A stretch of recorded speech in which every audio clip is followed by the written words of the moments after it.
welcome to the Unnamed Podcast. I'm your host, Liam. And I'm your other host, Noah. And we don't know where this is going to go. We like movies. We like talking about them. It's as easy as that. First on the list. We don't have any direction in That's what we're saying. We just like movies, and we figured we would share our thoughts with the world.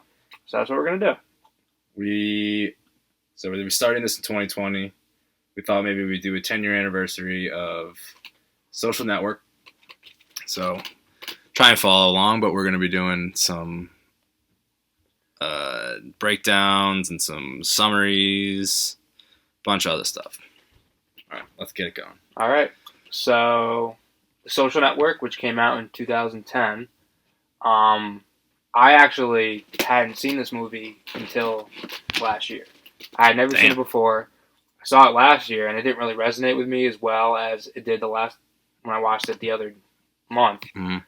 And when I watched it the other month, it really resonated with me, and that's when I texted you and Johnny about the top 10 movies of the decade, 2010-2019. Right. Because I was like, wow, this movie is really good, and this might crack my top 5 and could be one of the best movies in the decade, even though I've seen it. I saw it a decade late. Right.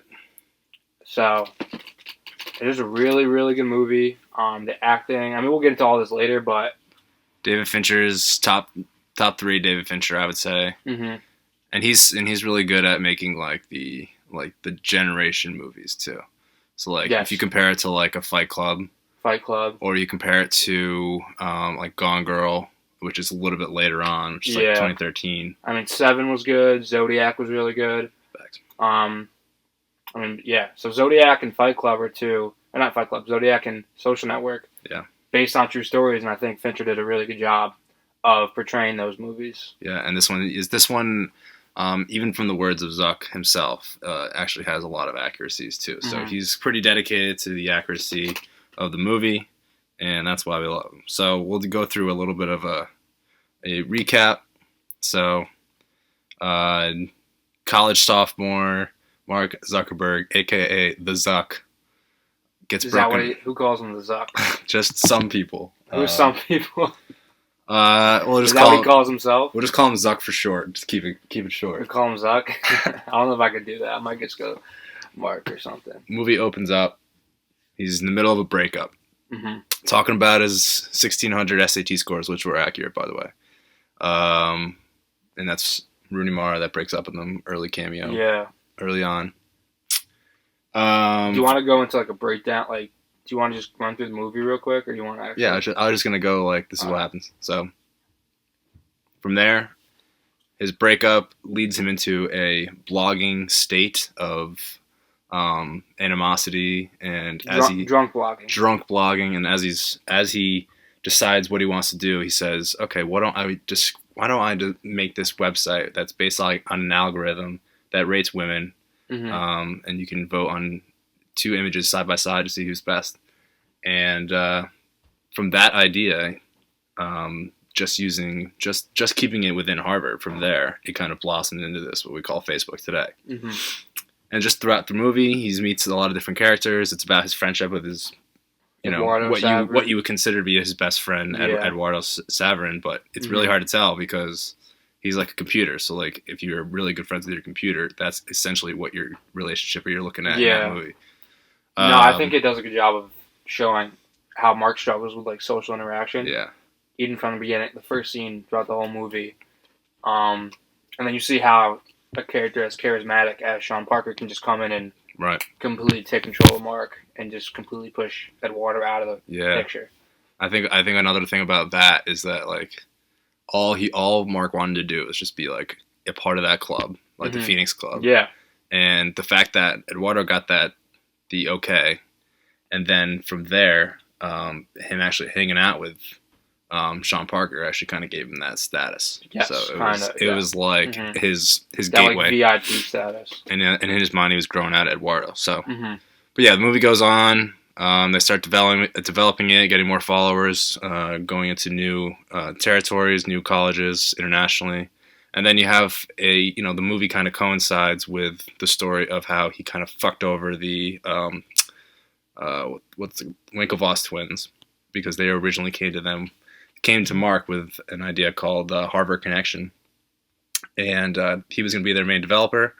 And throughout a couple months span, he kind of just dodged all their emails and basically developed Facebook based off of that idea. So there was an ongoing lawsuit as the movie was going on, so it was kind of cool that intercut between the lawsuits, the reactions to people he fucked over, and then the actual like relationship to the people that he had, like Muscovitz. No, I really did like that, like how Fincher chose to jump from like the chronological storyline to like the ongoing lawsuits that he had with the Winklevosses and then with Eduardo separately. Yeah, and it's cool because then you could see like the actual scene play out, and then them refer to it in the lawsuit, and just see how like, even years later how like Eduardo is still affected by it, and how the Winklevosses are still affected by it, and then Mark is just, which we'll get into later, but Mark is just so like he doesn't even care about any of it. Like he'll pay,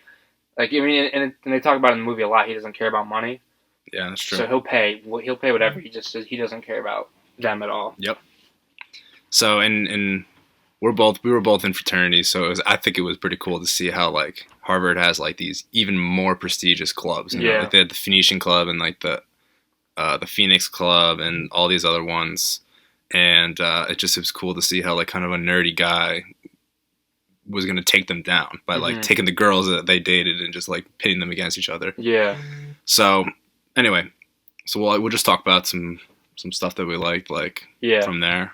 I think it was really interesting to see Jesse Eisenberg, and from this movie on, he kind of like solidified like the Michael Cera type character. Yeah. Where he's like the nerdy know-it-all, and then just kind of like quick OCD type of like dialogue and behavior. Yeah, well, he has OCD in real life. Yeah, and that's why it was really hard for him to play this role, because he had to backtrack all of his like of his work that he did with his like, what do you call it, his counselor and stuff like that. So that was cool. Like the scene where he gets called in by the board, and they're like after Face Mash. Yeah, and he was like, "I think I should be commended." Yes, and he's like, "I actually showed a lot of flaws in your system." Yeah, and the IT guy was just sitting there like he was fucking pissed. Like, yeah, so I think it's cool. He did a really good job with that character, and you know, he definitely earned his. And that was the year after Zombieland too, right? So I mean, his whole career, his whole resume is just like comedic roles. Yeah. Well, Adventureland before that too. So yeah. So it's like up until The Social Network, it kind of like it really captures your attention that he's a versatile actor and he can do more than just comedic roles. So I thought he was really good for that as well. And like you said too, playing a character that doesn't align with his own like personality in real life, and how difficult it was for him to backtrack from like his OCD his OCD. So I think that was pretty cool too. One thing I was thinking about when he made Face Mash and the way that it was like left right, I was like, is this kind of like a foreshadow for Tinder looking back, left and right, you know, like swipe right or swipe left, and you keep going forward. Like you just pick the. I was thinking about that. That would be cool if that was like inspired by it. Yeah, it'd be an interesting conversation to have with. I don't even know who invented Tinder, but. No, the Match.com owns it, but I don't know. I don't know about who actually did it. They probably acquired that. They didn't come up with that. I'm not on Tinder, so. Yeah, me neither. So yeah, I think so. I guess we'll start off with the first scene with Erica in the bar. I thought that really did a good job of setting the tone throughout the whole movie. For a couple of different reasons. I think it did a good job of showing just how much Mark struggles with social interaction. You can tell in the conversation that he has with Erica that he jumps quickly from topic to topic to topic, and Erica struggles to keep up. She says it's like talking to him is like doing Stairmaster or something. Right. Yeah. And then you can see just how much Mark struggles with everyday like social interaction. And he didn't even take the breakup seriously until she was like, yes, this is serious. And then she really came at him, which fueled his fire for continuing to develop all of his stuff. And then she kept saying that, she had to study. And he was like, no, you don't have to study. And she's like, why do I have to study? Oh, because I go to BU. Because you go to BU. And I was like, damn, that's kind of a fucked up thing to say. Yeah. Absolutely. But I think that's I also think it's good they put that in there because it probably is like how a lot of Harvard undergrads and people that are associated with Harvard look at other schools within the area and then just in the country in general. Because I mean, Harvard is looked at as a really prestigious school, so I wouldn't put it past them to think that. So I thought that was good. That was a good opening scene. And then Mark also he gets offended when Erica says what club is easiest to get into. Because he's talking about because he really like that's the whole. And she was talking about okay, well, I'm not talking specifically about you. I mean anybody. They're really hard to get into. So I'm talking about anybody had a better chance to get in the ones that are the most easy to get into. And he obviously felt personally attacked by that because he thinks he's the best. So, but he had to understand that it's not just like brain activity and smarts that will get you into that fraternity or that, you know what I mean? It's connections. It's, you know, the Winklevosses have all these connections, you know. And they wrote crew too. Yep. And that's another thing that's big at Harvard, and Mark couldn't do that. And that's probably another reason why I fucked them over, because he just had that vendetta against them initially just because of they just wrote crew. You know, and they came to him with the perfect idea that isn't just supposed to, it was exclusive, and he liked that because in his mind, you go to Harvard, you're exclusive, you should be the only one that has the domain to actually be in this. But well, you came to me with a really good idea, and now I'm gonna blow it up. He makes it better, yeah. So, but yeah. Did you think it was weird that he was wearing a Gap sweatshirt at the bar? No, I don't think so. Why? I don't know. I thought he seemed a little underdressed for the situation. That's like his normal style. When Zuckerberg looked back at the movie, I watched an interview. He said the main thing that is accurate is the wardrobe. Really? He said I have all of those outfits and I wore them. And then the all the plaid and all the the hobo. Like when I went into that the board meeting, the investor meeting with the robe and the pajamas on, that was accurate too. That was accurate. So the dude never really needed to dress up. Yeah, the sandals. Yeah, the sandals in the snow. Yeah. And he was wearing sandals, and he brought Eduardo outside in that 20-degree weather. Yeah, right. It wasn't even bothered. Next thing I would think about is, I mean, the verse. Like, okay, so there's the first time I saw it, I actually had to figure out if Armie Hammer had a twin because that is uncanny. I mean, that is like the beginning of like what you would call deep fakes, and I know it's a movie that's not focused on visual effects. Yeah. But if this was a bad year, like 2011 Oscars were a bad year for visual effects, they would give him at least a nom. Yeah. Just for that, because that was like the first time you see like an uncanny. Yeah. You know, sometimes when his brother's wearing like a hat or like wearing a scarf, you can kind of tell that it's somebody else. Mm-hmm. And every scene that they're not like, if he's talking to his friend and only one of the twins is in the scene, obviously it's always Armie Hammer.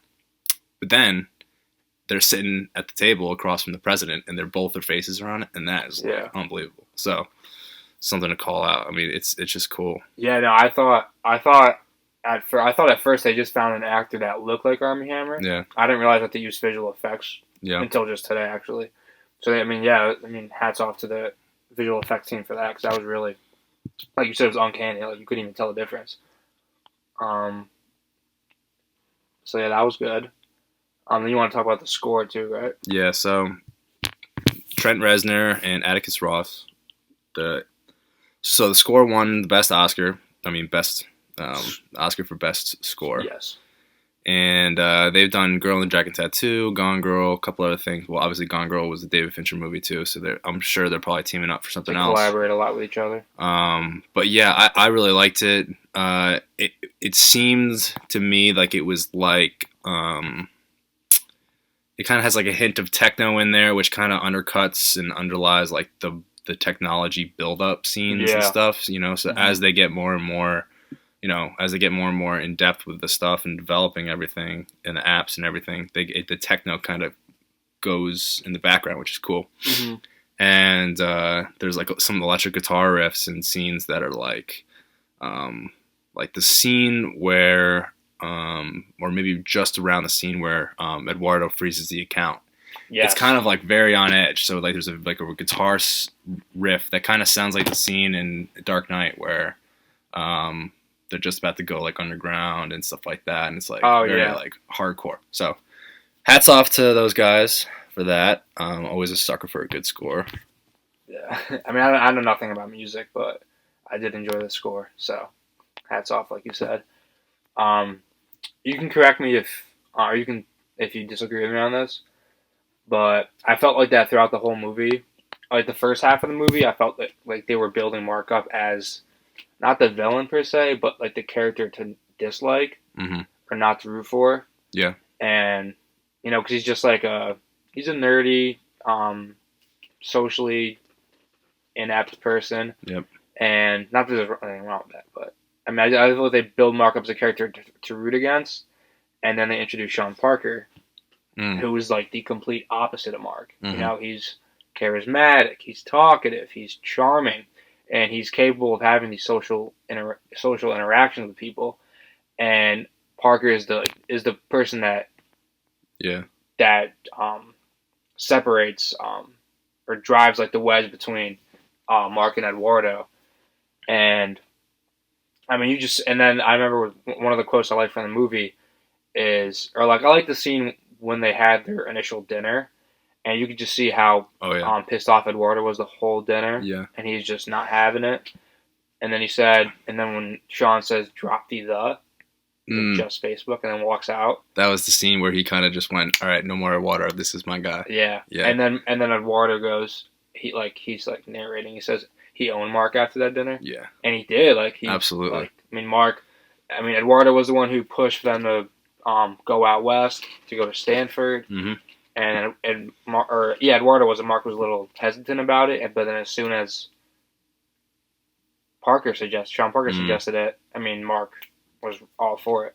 Yeah, I agree that they were continuing to develop him as like the bad guy. Like he wasn't a villain because Sean Parker was like the catalyst that made him become like that. He's just trying to make money. Like you can't fault him for that. Like if Mark Zuckerberg is Spider-Man in Spider-Man 3, then Sean Parker's Venom.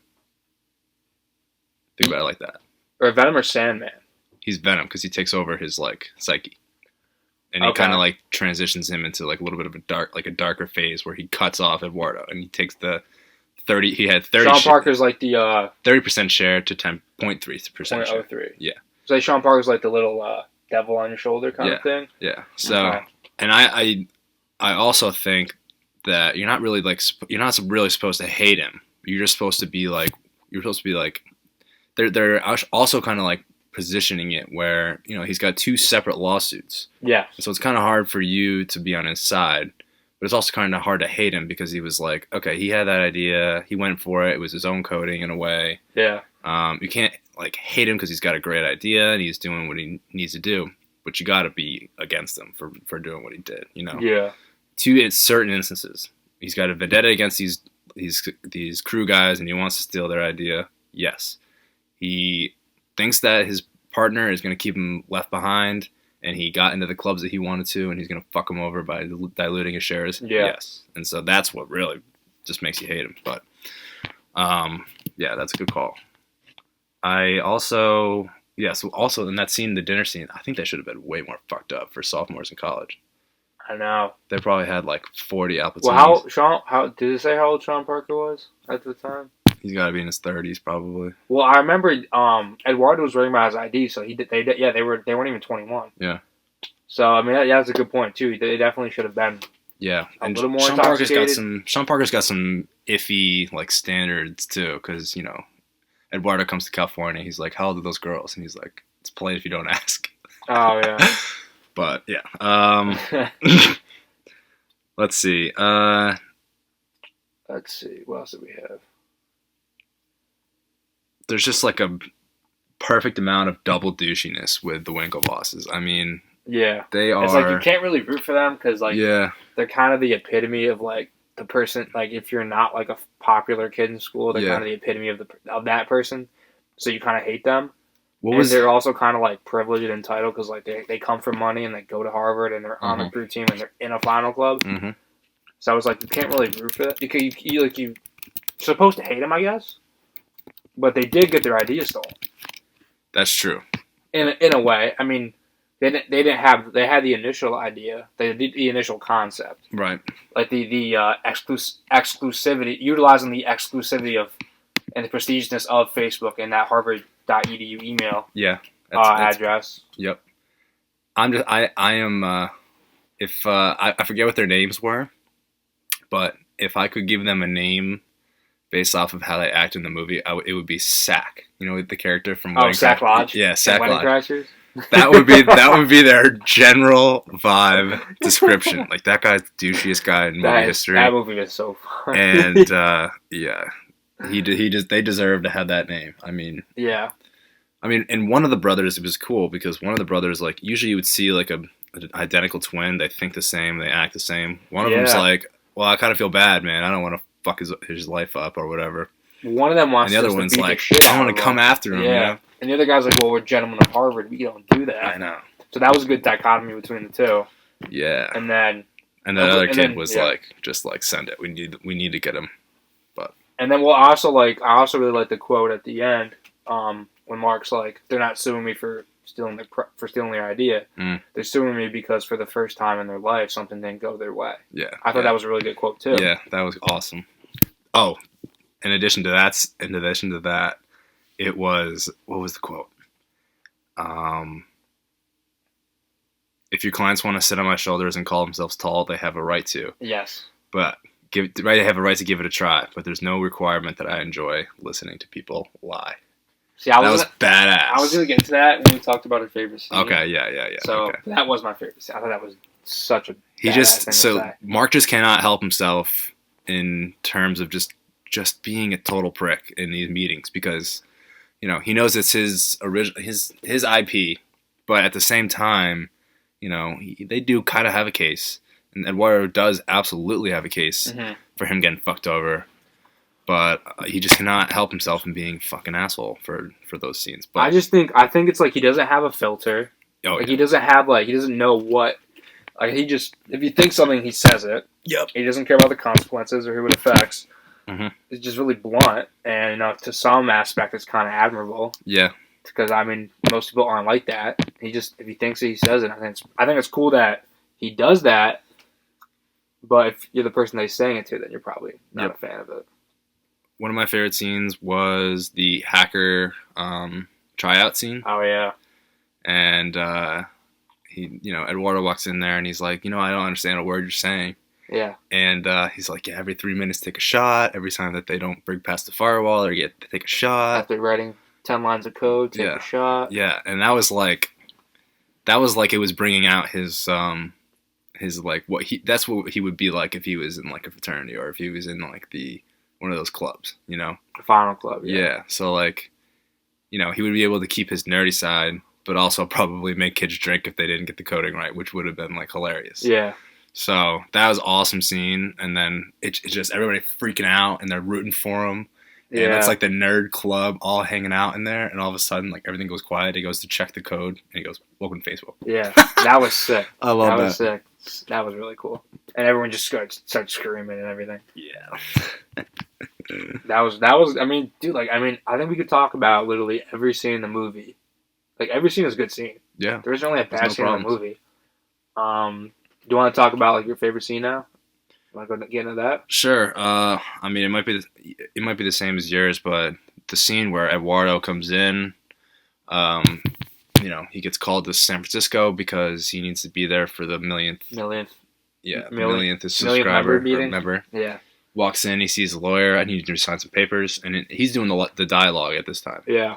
He's saying, because it was his dialogue during the deposition for his trial, and he was like, it was weird that he was giving me more papers. I thought it was a joke at first, so I laughed, and then I started to read, and then you could just see his face just turn to. He's and it's pissed. cool you don't hear what they're saying in there. Yeah. Too. You just see the facial expressions. Yeah, and you could see when he walks in, Sean Parker's looking like this. Yeah. Like, and then, as he sips his coffee from his Facebook mug, he's just looking. And so he walks over. Oh, he hustles over there. Yeah. And he's wired in right now. He takes his Mac, smashes it. Smashes the keyboard on the desk. Sean Parker goes to this girl. He goes, call security.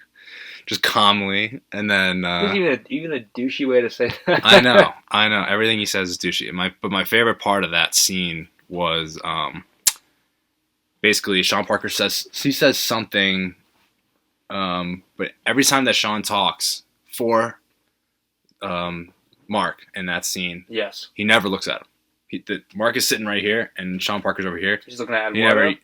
So Eduardo's looking at Mark. And Sean's talking to Eduardo, but he never looks. Sean's speaking for Mark as Eduardo looks at Mark. Yeah. And Eduardo doesn't look at Sean at all. Yeah. Okay.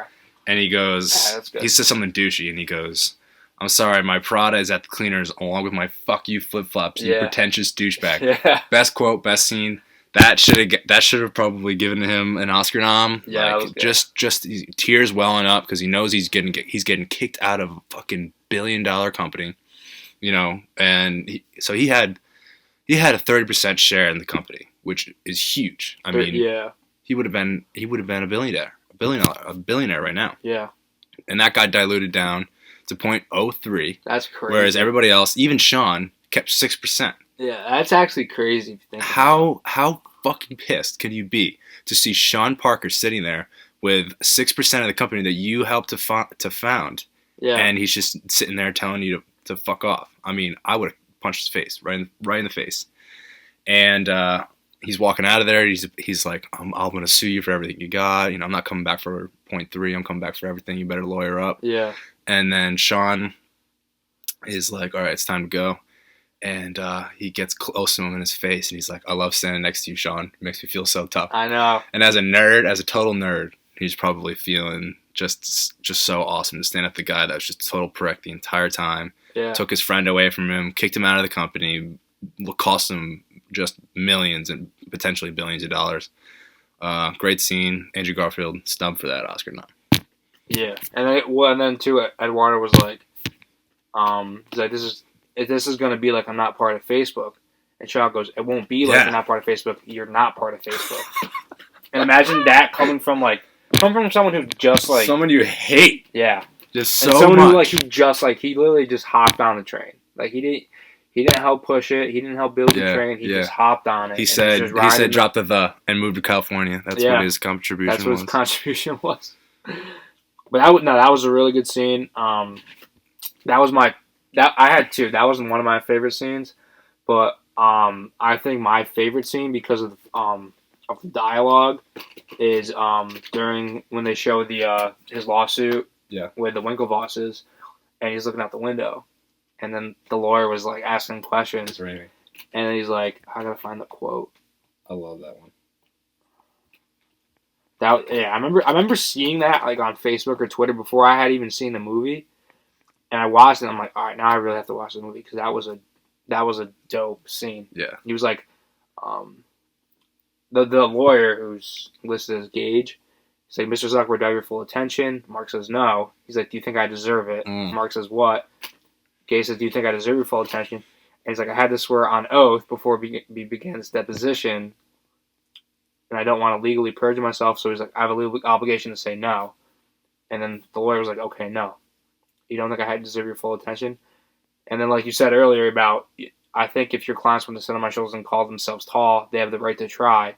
There's no requirement that I enjoy sitting here listening to people lie. And that's good, but then even like the second part of the quote, he's like, you have part of my attention, you have the minimum amount. The rest of my attention is back at the offices of Facebook where my colleagues and I are doing things that no one in this room, including and especially your clients, are intellectually or creatively capable of doing. And then he pauses and says, did I adequately answer your condescending question? Thank you. As he answers the question condescendingly. Yeah. Like I think that scene is amazing. Yeah. The dialogue, like that's why they. Thank you, Aaron Sorkin. I know. Thank you very much. That's why I won an Oscar for that. Yeah. That scene was amazing. That is screenplay of the year right there. That's awesome. Yeah. That was my favorite scene. That was dope. And that lawyer for the Winklevosses couldn't help but be impressed because he was sitting there almost like with a smirk on his face, and even Mark's lawyer and actually Eduardo's lawyer too. No. Or they weren't there at the time. Who's the girl? Rashida Jones was also just like sitting there laughing. Yeah. And it's almost just like comedical to see him in that. And spot. Then when he's like, and then in a separate scene when they're talking about how much money Eduardo put in the bank account. Yeah. And then she's like, so you put 18,000 in on top of the 1,000? She's like, so that's 19,000. And then Mark goes, here, wait 1 second. He writes it out. And he's like, let me check my math. He's like, nope, got the same thing. That dude, he's just toying with them. I know. Like, they're suing him for millions of dollars, and he's just toying with them at these lawsuit meetings. I know. I think it's love amazing. that. I think it's so funny. Couple of good quotes too. In the beginning of the movie, she's like, Mark, I'm not speaking in code. Mm-hmm. And, that's kind of like where he was, that's his mind. That's how his mind works. And when she kind of broke from that, I'm like, I'm breaking up with you. And then he was actually serious from there. And he was actually a little bit more compassionate because he was like, you're not speaking in code anymore. We're not talking about school or SATs or anything else. And then another awesome quote, they're at the Jewish fraternity party. Oh, yeah. And he's like, please come outside with me. I can't look at the loop of Niagara Falls that has nothing to do with the Caribbean. That's the one thing that takes him from that party is the loop of Niagara Falls. I thought the last line of the movie was good too.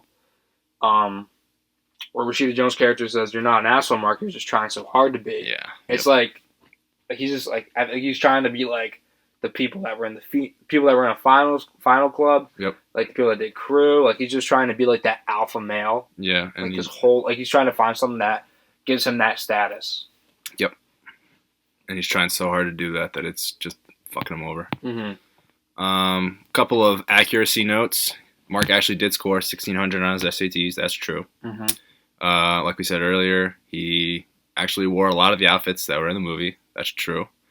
One thing that wasn't true is that he actually the girl that Rooney Mara plays in the beginning, she's actually a fabrication. He was dating the same girl that he's currently married to, I believe, before he even started Facebook. So, his inspiration for making Face Mash was still based off of like heartbreaks and also, just wanted to kind of get back at a lot of people that wronged him and stuff like that. Mm-hmm. But he also, at the end of the day, he just wants to build shit. He's a Silicon Valley guy now, and that's his mindset. And if he has the capacity to build something, he's gonna. So that's what he said a couple of years later about what the motivation was for everything. Another thing, actually, that was interesting is the Winklevoss twins went on to compete in the Beijing Olympics 2008. And they placed 6th, which is pretty cool. And then just from there, I mean, it's just a feat of directorial perfection. I honestly think that it could be, like you said, if it's top 5 for you of all time, or not all time. Nah, it's probably When we made top 5 2010s. I absolutely believe that. Yeah. So I think I had it. I'll have to go back and look at that list, but I think I had it either top 3 or top 5. I'm not sure, but I mean, honestly, like after I watched it, it kind of just like makes me want to like do something. Yeah, like I want to go and invent something. I want to like do something collaborative. I want to create like something cool. Like it kind of motivates me to want to do something because absolutely. I mean, you see like a glimpse of like the lifestyle that those people have, like from like the scene in the club with Mark and Sean and the 2 Victoria's Secret models. Mm-hmm. I thought that was cool.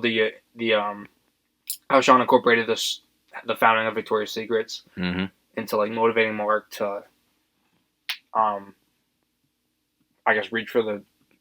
He was like, I want you to put I'm CEO, bitch. On you. And all I could think about was Jesse Pinkman right there. Yeah. So we'll talk about some Oscar stuff. As you probably guessed it, Jesse Eisenberg, full sweep. That was a big win. No, he didn't win. Sorry, that was I was looking at the wrong page.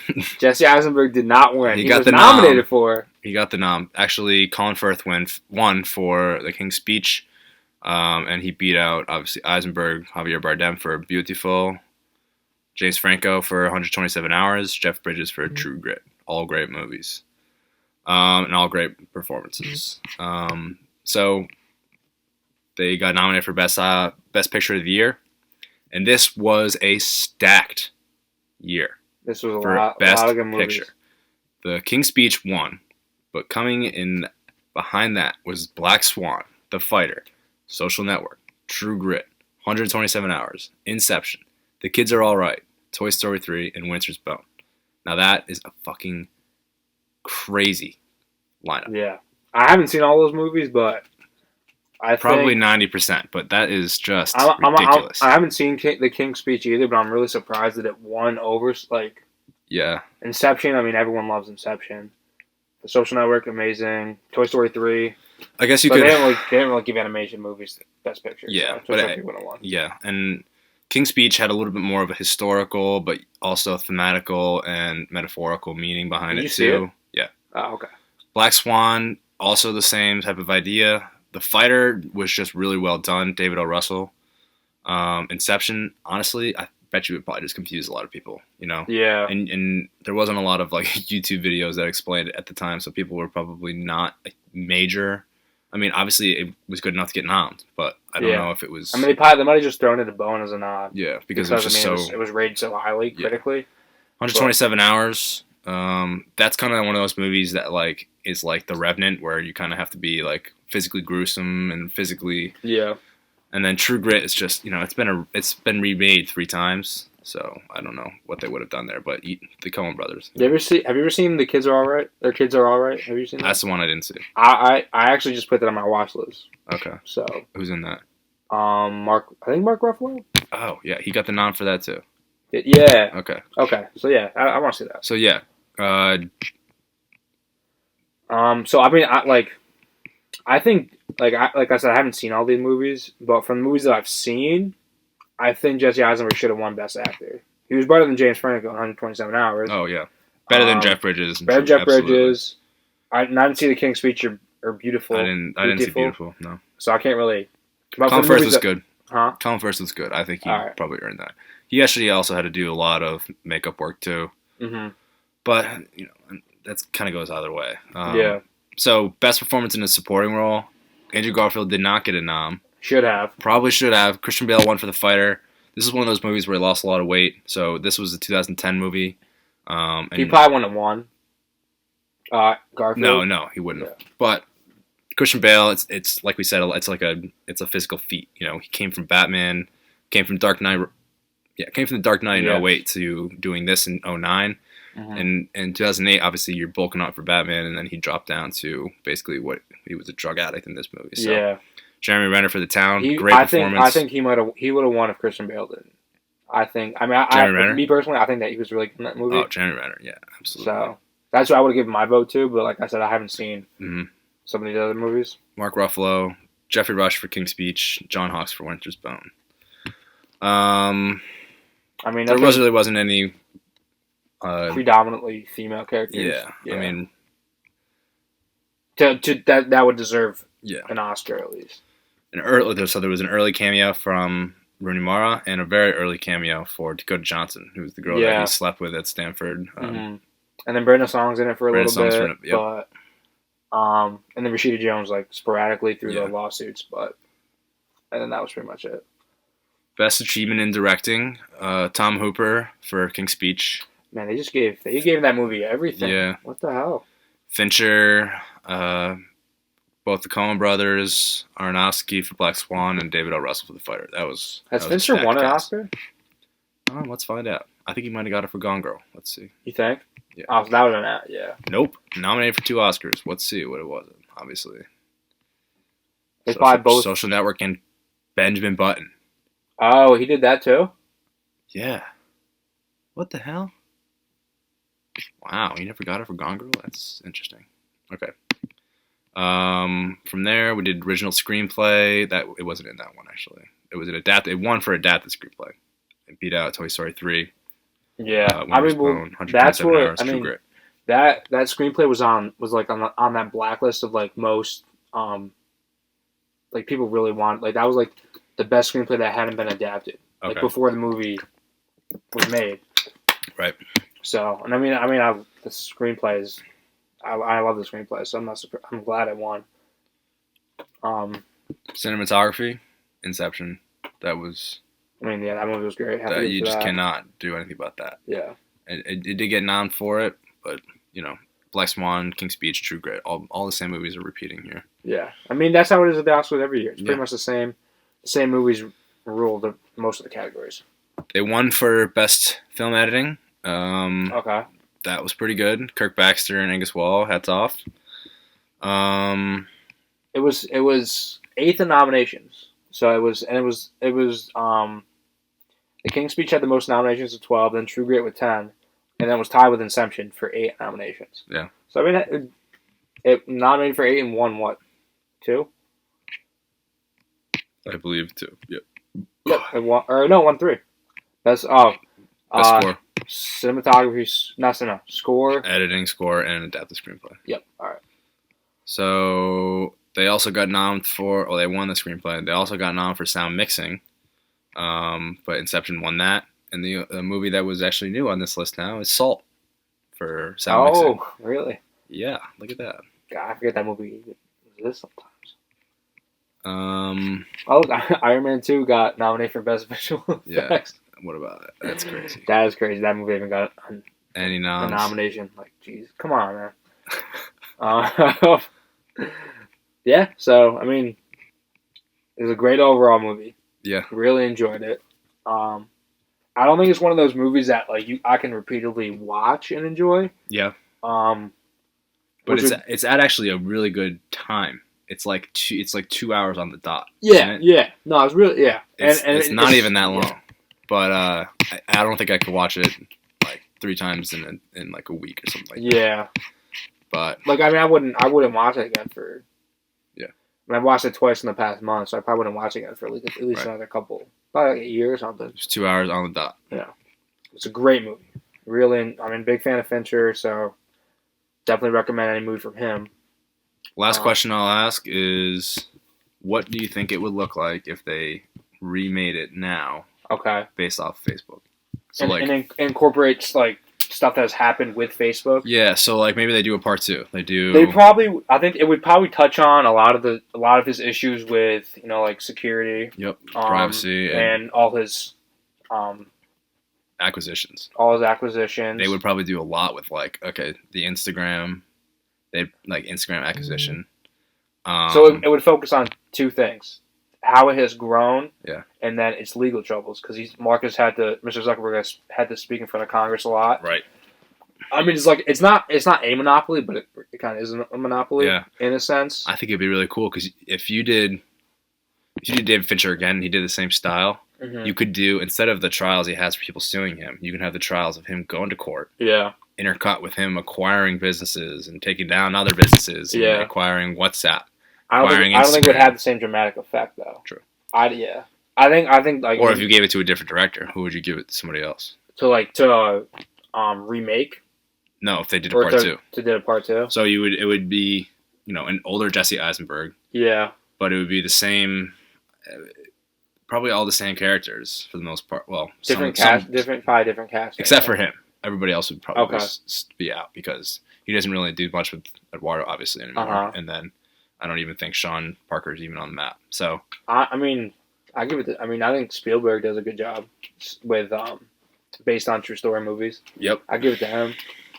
I think no matter who you give it to, I just think this is a movie that doesn't there's a lot this is a really good movie. Yeah, and I don't think if any sequel was made from it, I don't think any sequel will have the same critical success that this movie had. Yeah. I'd probably give it to Richard Linklater. Okay. He does a really good job in just breaking down people. Yeah. And breaking down situations he's really good at developing characters too. Yeah. Him or there's one other guy that I was thinking really, really kill it. Man. But I think it'd be pretty cool. It wouldn't have the same dramatic effect. Yeah.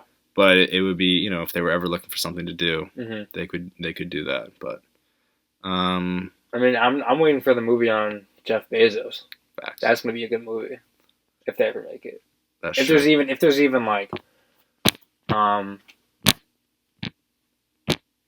story behind it that's worthy of mm-hmm. telling. I gotcha. Because there's so much drama within this creating a Facebook that it's a good story to tell. Mm-hmm. But if it's just Bezos working tirelessly to create Amazon, then I don't know if it's a story worth creating a major motion picture over. Right. Who knows? And then I guess we'll just finish it up with it grossed only 96 million in the United States. Okay. And worldwide cumulative was 224. What was the budget? 40. All right. So. I mean, they made their money back, but opening weekend in USA, 22 million. That's very low. I mean, think about it in terms of times. 2010, people are coming back from the crash a little bit, so people aren't really going to movies now. Come back from what? The crash, like the market crash. So maybe not, but tickets are probably cheaper too. Yeah, probably like $10. Most likely. But you gotta also think like it's probably made a good amount of money being on Netflix. It's gotta be made a pretty good amount of money on. I don't know what channel it would be on if it was on like any. I think HBO. Would it be on HBO? I think so. Okay. It'd be on. I think it would be on something like I could see it on being like AMC. Like if you just turn AMC on randomly. I think it's too new to be AMC. Really? I don't know. I feel like AMC is a lot like older movies. I don't know. Maybe TNT? No, not TNT. Nah, I don't know. But who knows? Cool. We're at 45 minutes. Wow. Want to stop it? Yeah. So I'm gonna keep talking now. All right. So that was our first podcast. Let us know what you think. Let us know what we can improve on. Let us know what you like, so we can continue doing that. Mm-hmm. And this is going to be fun for us. We're excited for this, but we're also learning. So be patient with us, and we're going to try our best to create the best content possible for you guys. And if you have any suggestions on stuff you want us to cover, stuff you want us to watch, then feel free to let us know, and we'll get to that because we care about our feedback. Yeah, and our absolutely. Thank you very much for tuning in, and we'll see you next time on the Unnamed Podcast.